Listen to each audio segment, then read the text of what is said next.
Vampire the Masquerade Bloodlines came out November 16th, 2004 on PC. Developed by Troika Games, which was headed up by some of the creators of my very favorite game series of all time, Fallout, and published by, Activision. Gods, I hate them. It's based on a tabletop RPG, obviously called Vampire the Masquerade, which is just one in a series of tabletop RPGs, all collectively known as the World of Darkness. Basically, it's our world, our time, but 30-ish% of the world is secretly inhabited by monsters.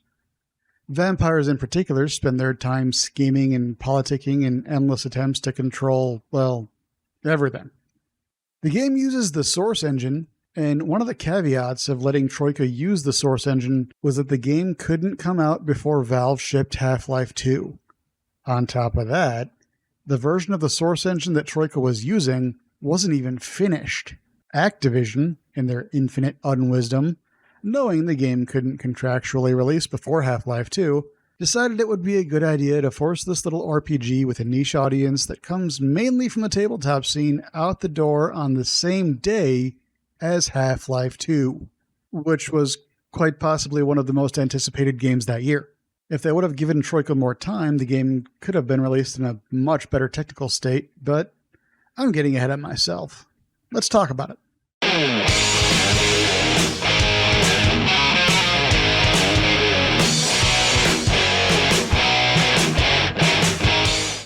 The game starts with the character creator.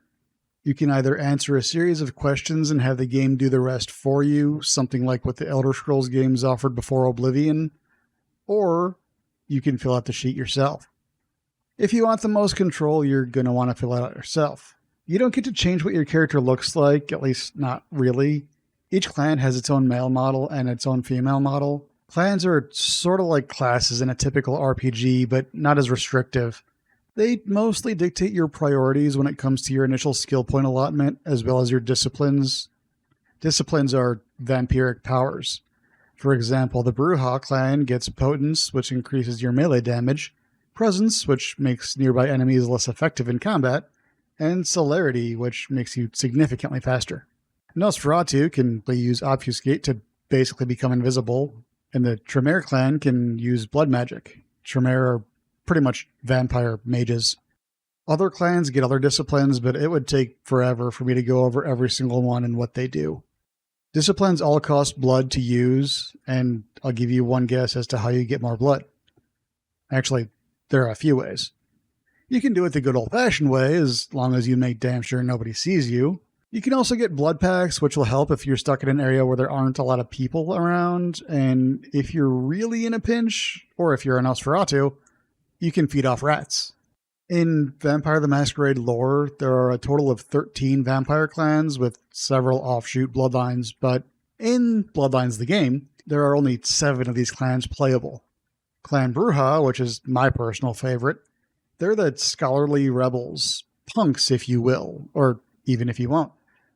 Clan Gangrel, who have very animalistic qualities, but are not to be mistaken for werewolves.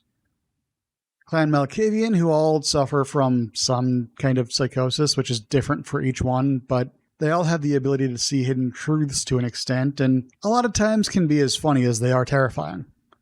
If the Joker was a vampire, he'd be a Malkavian for sure. There's the Nosferatu clan, who all look something like this, and that's why they can go invisible. They also have a tendency to be very good spies. They pretty much all know something about everything going on. Clan Toreador are the artsy-fartsy types. Tremere, as I said, are vampire mages. And Clan Ventru are akin to the wealthy elite, and they all act like it. Each clan also has their own weakness as well. Bruja have a high chance to frenzy. Ventru cannot feed off of rats. Nosferatu, they look like this. It actually makes playing a Nosferatu kind of the game's super hard mode, as even being seen by a human will net you a Masquerade violation, and more often than not, you'll be attacked on sight. Nosferatu have to travel through the sewers using their obfuscate powers whenever they can so they aren't seen. It's a fun challenge, but I wouldn't recommend it on a first-time playthrough.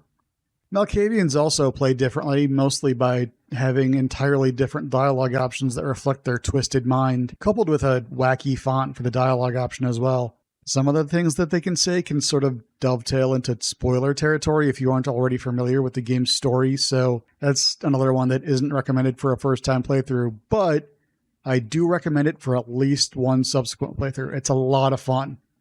So once you pick your clan, you put your skill points wherever you want them, whatever you want to be good at, or at least not too terrible at for now.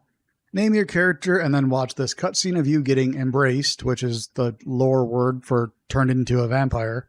And then the sheriff and his hounds come in and stake both you and your sire. You're taken to this theater in downtown LA where Prince LaCroix, not to be confused with the crappy flavored water, but actually, now that I think about it. Anyway, he explains how your sire never asked permission to embrace you, and under Camarilla law, that's a crime punishable by final death for both you and your sire. Your sire gets their head cut off by a giant anime sword, and just as your character's about to have the same thing happen, Nines Rodriguez, the de facto leader, for lack of a better word, of the Anarchs, bursts out in protest. Prince Sparklywater then decides you're of better use to him alive, so to speak. I mean, you are dead, you're a vampire, but still. He then tells you to go to Santa Monica and meet his ghoul Mercurio, and he'll explain what you have to do. This is where you meet Marcus Phoenix, motherfucking John DiMaggio himself, Smiling Jack. Smiling Jack can potentially be an incredibly important character later, but for now he's your tutorial. He'll show you how to feed, how to sneak, and how to use your disciplines in fight. It's also where you get introduced to the Sabbat, a sect of vampires who couldn't give less of a shit if the world knows they're vampires or not, and are more or less all murdering psychopaths. There's a lot more to them than that, but that's mostly outside the scope of this game.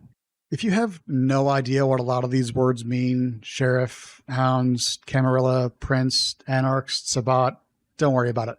Going into this game with an understanding of World of Darkness lore is nice, but not at all mandatory or expected in any way, because World of Darkness lore is really, really deep, and I'm pretty sure there isn't one single person on this planet that knows all of it, except maybe Jason Carl, maybe.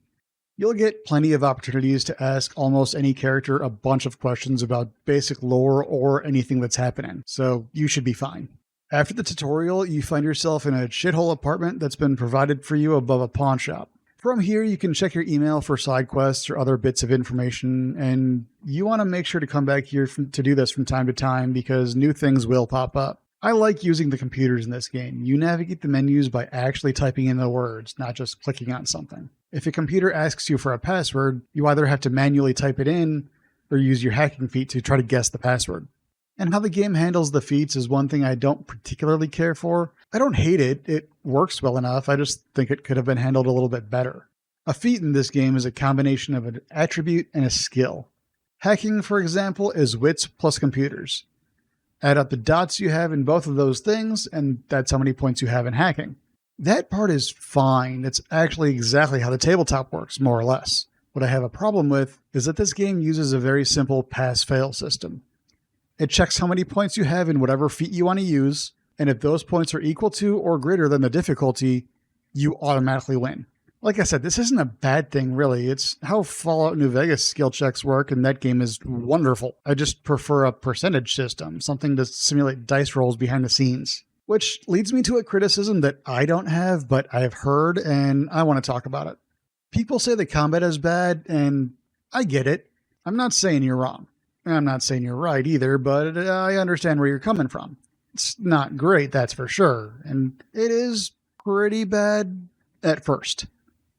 I think people see a game with a first-person view that has guns in it and automatically think that it's an FPS. It isn't. It's an RPG. Your weapons are only as good as the points you put into them. So, yeah, it's gonna suck at first because you don't have a lot of points to put into it, but you can build it up as you go and it gets better. Or you can put points into stealth or one of the various dialogue-related skills if you prefer. The thing about a good RPG is you're supposed to be able to play it however you want. And you can for the first half or so. Granted, some of the things the game has you doing will rely more on stealth than straight up combat. In fact, sometimes you'll get penalized if you go in guns blazing, so to speak, but you can still do it. It isn't too often you'll get to talk your way out of a situation, but there are some key moments where dialogue skills come up, and one key moment in particular involving the Vorman twins, Jeanette and Therese, where having a strong persuasion skill really helps. The later half of the game, however, relies mostly on combat. There isn't much opportunity to talk your way through anything, and sometimes you can stealth if you want, but eventually you'll be forced into combat on more than one occasion. I think this is mostly due to Activision putting such a strict deadline on the team. Like I said before, if this game had more time, the design in the later half could have been just as good, if not better, than the design in the first half. It also wouldn't have suffered from anywhere near the amount of technical issues as it did, but again, I'm getting ahead of myself. This isn't to say that the later half of the game is bad. It isn't, not by a long shot. It's still very good. It just turns a bit more into an action RPG than anything else, and if your character isn't built for combat by this time, especially in firearms, you might have a bad time. Fortunately, the game is jam-packed with side quests and things for you to do, all of which give you extra XP to spend on skills. It doesn't seem like you get a lot. Often you'll see objectives giving you 1 or 2 XP, but it all adds up. And if you do as much as you can, then by the end of the game, you'll be able to have a character that has a healthy mix of combat skills, stealth skills, and dialogue skills with points left over for disciplines.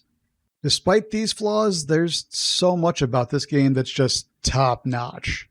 The writing is excellent. The main story revolves around an ancient sarcophagus that was being brought in on a ship when suddenly everyone on that ship was brutally murdered. Some vampires think it's an antediluvian, which is an extremely old vampire who, it's thought by some, will one day awaken from their slumber and devour all of the lesser vampires, which is basically everyone who isn't them. During the course of the main quest, you'll discover the truth, as well as get yourself caught in the power struggle between all of the different vampire sects in LA. The side quests are mostly equally all well made. One of them has you hunting down a serial killer throughout 3 of the game's 4 districts. One has you breaking into the controlled substances locker at the local hospital to steal a bag of werewolf blood before humans find out what it is. And another has you setting up a covert surveillance network in various areas around the city. And that's just a few of them. Most of the side quests have to be actively sought out, too. A few you'll get from emails on your laptop in your haven, but to get to the majority of them, you have to explore the environments and go into places you wouldn't normally think you'd have a reason to go into and talk to NPCs. There are 4 main districts in the game, all of which act as hub areas of sorts for you to go to and from your next objective. There's Santa Monica, downtown LA, Hollywood, and Chinatown. Hollywood and Chinatown aren't particularly large hubs, while Santa Monica is decently sized and downtown LA is by far the largest. They're all very well designed and can be easy to get lost in at first, but before too long you'll get to know each hub world really well. And while you're exploring, you'll hear the absolutely fantastic original soundtrack by Rick Schaefer. The downtown LA theme is my personal favorite. It gets stuck in my head every time I play. Take a listen.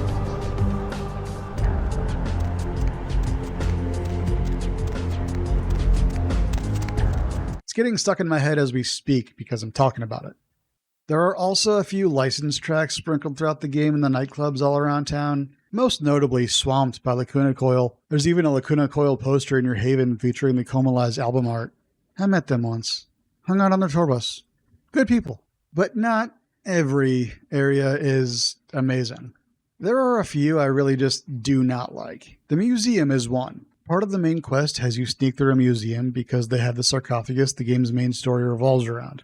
It starts off easy enough, especially if you have a lot of points in stealth. Stealth is a weird skill in this game. If you don't have enough points in it, it barely works. But if you have just the right amount of points or more, you're practically a shadow, even if you're being directly observed. There is no in-between.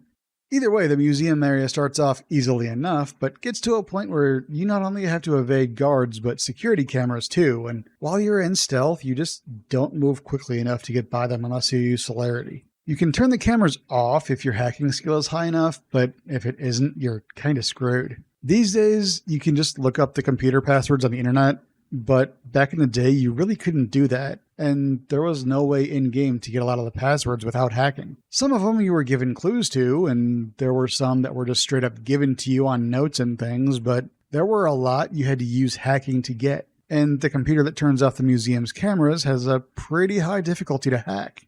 After you get through all of that, though, there are these lasers you have to contend with, and you can try to do some Resident Evil 4 bullshit where you dodge them all, but this is a broken Source engine game, and that's not going to work. If you're a Brujah or a Toreador, the solution is simpler than it looks, but if not, good luck, especially if you're trying to not be detected or set up any alarms. Another area I don't like, well, really two areas, and this is one that a lot of people generally don't care for, is the sewers and the Nosferatu warrens. At a certain point in the main quest, you'll be tasked with finding the Nosferatu who've gone into hiding, as they often do. This part of the game can be very mazy. It's a little overhated because, there is at one point a map that literally shows you exactly where you need to go, but still, you have to come down here more than once, and it can get annoying. The sewers before the warrens are infested with monsters, and you're in for a lot of fights, and blood is very scarce down here. There are rats you can feed on, but they don't offer much, and if you're a venturer, they don't offer anything, so. Anyway, remember those technical issues I mentioned? Yeah, there were a lot of those. A lot. The game was barely playable at launch, and Activision would not let Troika fix the game for some very stupid reason. Fortunately, a very dedicated team of modders have worked tirelessly on the unofficial patch, which fixes a great many of the game's bugs. There's also the Plus patch, which does its best to restore some cut content and add in some of its own content. The quality is more or less hit or miss, but none of it is terrible. I wouldn't recommend it for a first-time playthrough, but the Plus patch does put in a way to skip the sewers area entirely. That's how universally disliked it is. Fortunately, if you aren't using that, you only have to go through the sewer section once, but the warrens, like I said, you have to go down there more than once, and navigation sucks. The last area I'll talk about briefly, I think some people don't like, but I do. The Griffith Observatory. You have to head out this way for another main quest fairly late in the game. And while you're here, a fire gets set, and you have to evade a werewolf. Werewolves and vampires do not get along for reasons that are way too complicated for me to get into in this video, but all you need to know is this thing will kill you if it gets its claws on you, and you cannot fight it. Your weapons are useless. You either have to evade it until the timer runs out, or find a smarter way to kill it. Both are possible, but difficult to do. I like this because it forces you to think outside the box. You can't just shoot the werewolf until it dies. There is a way to kill it that involves using the environment, but you have to be observant and figure it out on your own. Some people use the sewers and the warrens and the museum as an excuse to discount this game entirely, and I think that's just doing the game a massive disservice. You show me a perfectly flawless game and I will show you a purple flying unicorn. The game has problems, nobody will ever deny that, but the good outweighs the bad. Especially with the unofficial patch. The voice acting, the music, the writing, about 80% of the world design, it's all top-notch. The tone is consistently dark and moody, a perfect atmosphere for the world the game takes place in. I consider myself pretty horror immune. Horror movies generally bore the crap out of me, and I only like horror video games if they have other elements that I enjoy, like Resident Evil with its exploration, puzzle solving, and vaguely sci-fi undertones. That said, there are some areas of this game that even I found pants-shittingly terrifying on a first playthrough. But it isn't all doom and gloom. In between all the darkness, there are moments of levity, particularly in a couple of the characters who are two of my favorite characters in all of gaming. Officer Chunk. Hey, hold on a minute there. I'm afraid you are committing a 351. That's trespassing on private property. I'm gonna have to ask that you vacate the premises immediately, or I'm afraid I'll be forced to radio this in. And Fat Larry. Player, what's the score? How they hang? Good evening and all that commotion. Welcome to Fat Larry's Trucker Mac, the only store for all your needs after 10 o'clock. I am the proprietor and salesman of the month several years in a row.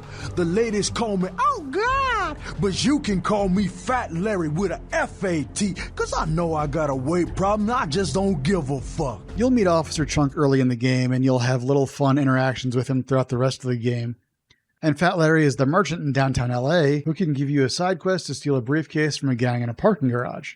You don't get to see what's in the briefcase, but it's probably a 9-volt battery and a light bulb. If you understand that reference, we can be friends. Some random pedestrian dialogue also gives me a good chuckle, particularly the homeless man dialogue. Sometimes when you pass by a homeless man, he'll mumble different things, all having something to do with crab nipple. Take on the crab nipple on it. Crab nipple on crab nipple. And that crab nipple. Listen to that crab nipple. Oh, got a crab nipple.